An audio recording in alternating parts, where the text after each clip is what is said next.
Hello everybody, today we'll be reviewing the Catena Aurea by St. Thomas Aquinas, and this is published by Baronius Press. It's published in 4 volumes. The first volume you see here is St. Matthew, and then they have 1 volume for each of the 4 Gospels. We'll get to those shortly. What I want to do first is just do a size comparison, as I've done previously. I have first a Catechism of the Catholic Church, white, kind of pocket edition, I guess, although it's pretty thick. You can see for at least the Gospel of Matthew, it's about the same size. The dimensions I can't remember off the top of my head, but you'll find them on the Baronius website. It's probably about like a 6 by 9 about.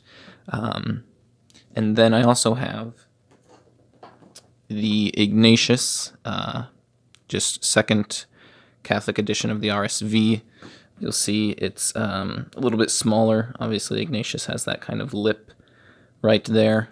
So it's a good size. It fits nicely on the shelf, looks nice. Baronius Press obviously always has very high quality publications, hardcover. We'll see the gold edging right there. And you'll notice the nice marbling on the front and the back. Every volume also comes with a red and yellow ribbon, as you can see here. Even for the smaller volumes, like St. John, and even the smallest volume, St. Mark, also comes with 2 ribbons as well. And those are quite helpful if you're doing multiple readings or trying to compare multiple spots.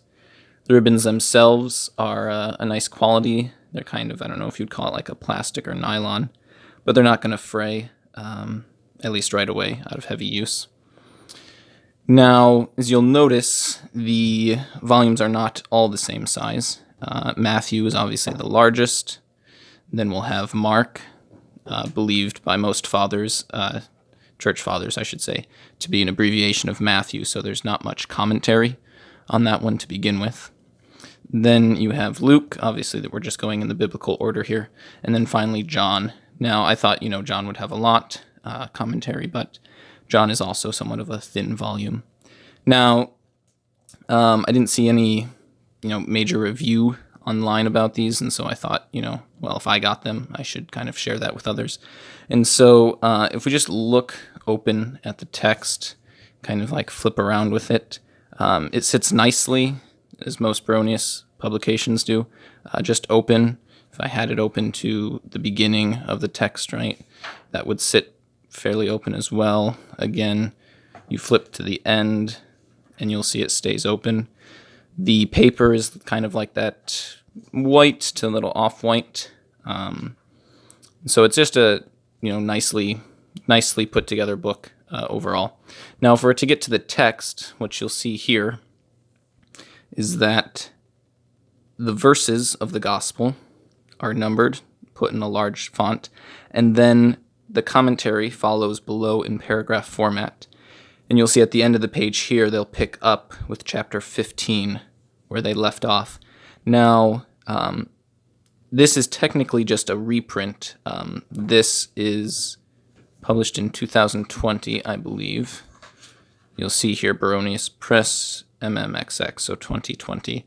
Now, in actuality, it's a reprint or a retypesetting of the 1841, I believe, by Cardinal Newman.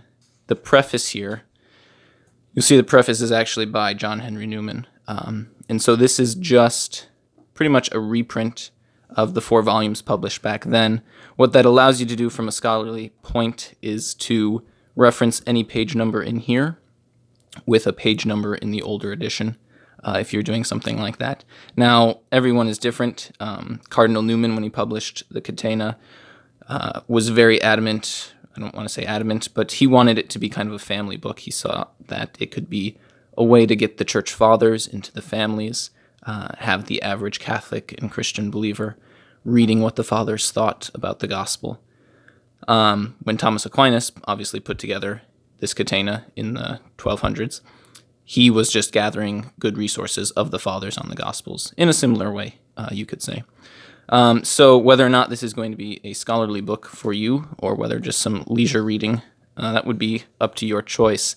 It's difficult to get precise scholarly quotations from this, because sometimes St. Thomas will quote something and it might be more of a paraphrase. But if we dive into the text, as I was pointing out before, you'll see here we have the verses of the Bible, and then the commentary begins. Now there's a couple glosses that they'll identify between, and then you'll see here we go to Jerome, and what follows is Jerome's commentary, all the way to the side note here. They'll tell you what source this is from. So if we went back into the sentence, we'd see that this is where Augustine's commentary starts. And if we went up here, we'll see a commentary from Hilary, just about a sentence, right? There's not too much there. And that doesn't even really give us the citation from Hilary. But we do get the citation for Augustine. So sometimes it might not be as thorough as some people would like. We'll go on to the next page, and you'll see Gregory on the homilies. Again, we have Hilary. Again, we have Chrysostom, and then we'll have another gloss right here. So it kind of blends together. It can be somewhat a little overwhelming if you're reading it to figure out or to remember, who's doing what. Sometimes you might miss a name. They're usually set aside by a space, such as that. And sometimes there'll be a paragraph or two. Now, there are larger sections where you might have like a good 2 whole pages or something from just one church father, say St. Augustine. And it can be a little bit difficult. For example, here we have 2 whole pages of commentary, which is very good stuff. But you might forget where you're at in the gospel. And so you'll see on the inside headings, they'll have chapter and the verse numbers that you're commentating on, or that you're reading the commentary on. So the chapters are obviously following the old format of Roman numerals. So we have chapter 14 of Matthew, verses 6 to 12. Now, again, when Aquinas was putting it all together, the verses, sometimes you'll have, 3 or 4 verses like this. Other times you might have about 10 to 15 verses. Other times it might just be a single verse. If you do get this, and actually it's on the Baronius website, is the Preface, which might have a lot more information than you want if you're just wanting to use it for reading. But it's quite thorough. It's the preface that was by John Henry Newman.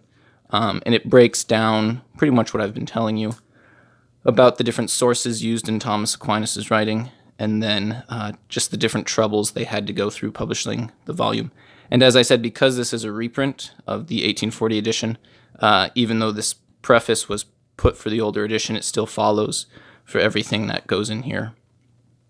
So that's pretty much it. It's a pretty simple book. I haven't been able to use this much, and so I don't have too many notes on kind of just personal usage, but they are quite beautiful volumes, as you've seen. As you probably know, anything from Baronius Press is quite good, and I'd highly recommend them. Just getting to know the Church Fathers as a whole is something that everyone could do. So I hope that helped. It is a little bit of an expensive purchase. I know that Baronius Press, I think, sells it for $159, and then Amazon and some other publishers and sellers and retail stores will go for around that price as well. You can also get online versions through the Kindle, I believe, through Amazon. But at least for myself, I always enjoy having the physical book with me. Got to spend less time on screens. So if I'm able to answer any other questions, just leave them down below, and I'll be happy to respond. One final thing I forgot to mention is that the English version of the scriptures that they use, you'll notice in the preface, Cardinal Newman mentions that the Psalms, any references to the Psalms, were updated with the English version. And then he'll mention that the English version is the version used for the scriptures.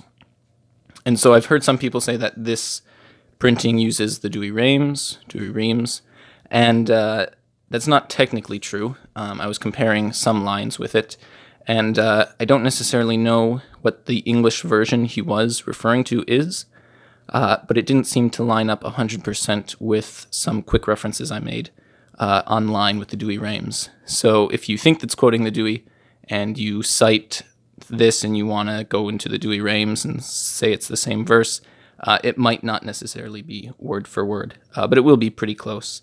So if any of you know that, please inform me in the comments down below. I'd love to hear if I can search out the source for this English version he's talking about. But I hope that's helpful for you, and you all have a blessed day. Praise be Jesus Christ, now and forever.